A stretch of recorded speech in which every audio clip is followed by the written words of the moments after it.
Mana bu parametrlar sistema охлаждения parametrlari.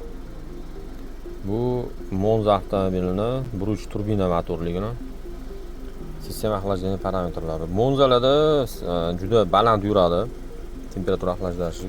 И mana pribорный panelda ham yuqoriga ko'tarilib ketadi. Kiyim chiziqgacha chiqadi. Keyin ventilyator ishlaydi. Unda ham kichik малый скорость ishlab turadi, o'chmasdan ishlab yuradi. Temperaturaga ahamiyat beringlar. Mana ikkita temperatura datchikimiz bor. Bittasi motorning o'tkazligini o'lchaydi galovkada. Ikkinchisi radiatorda. Shu bir-biriga juda yaqin bo'lishi kerak shu ikkita ko'rsatkich. 109 gradus bo'ldi. Hali ham ventilyator ishlagani yo'q. И pribорный panelda mana bunday holatda. Hozir ko'ramiz. Qani kuzatib turaylikchi. Boya ko'rsatkichdan ko'tarildi. Temperatura 110 gradus. Hali yana ko'tariladi bu. Lekin hali ventilyator ishlamadi. 111 gradus bo'ldi o'sha. Lekin hali ventilyator ishlamadi. Kuzatib turamiz. 112 gradusda ishladi, qaranglar ventilyatorlar. Abduhalil Farg'onalik shogird. Endi issiq berish boshladimi? Qatishini kuzatamiz. 111 dan tushmayotdi boyagi holatida. Hop, sekin qatish boshladi. Kichik obroch ishlab turibdi, 106. O'tishini ko'raylikchi, qani necha gradusgacha qaytadi. Termostat управляемый, lekin GM avtomobillariga qaraganda biroz boshqacharoq buniki.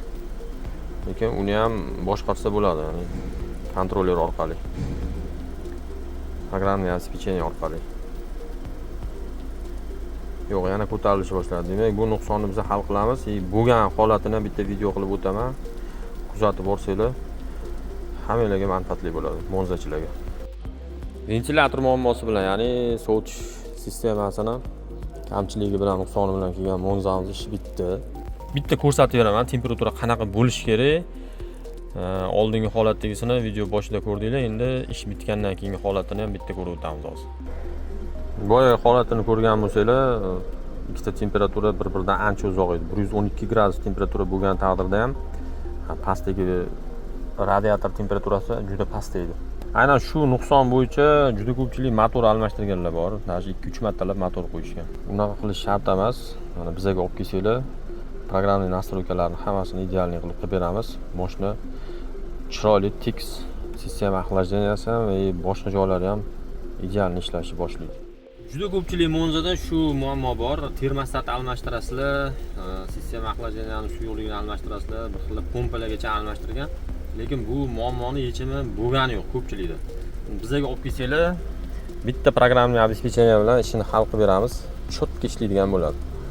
Chevrolet Monzalarning deyarli hammasida bor. Agarda siz ham mashinada shunaqa muammo bo'lib, qiynalib yurgan bo'lsangiz, pastda raqam qoldirib qo'yaman, telefon qilib, vaqt soatini belgilab kelsanglar, inshaalloh ishinglarni hal qilib ketasizlar. Monzachilarga yuboramiz videoni. Agarda sistema охлаждения bilan qiynalib yurgan Monzalar bo'lsa, mana shu video manfaatli bo'ladi. Ishinglarni hal qilib ketsanglar bo'ladi. Videoga bitta like bosamiz, kuzatishda davom etamiz. Videoni Monzachilarga tashlab qo'yamiz.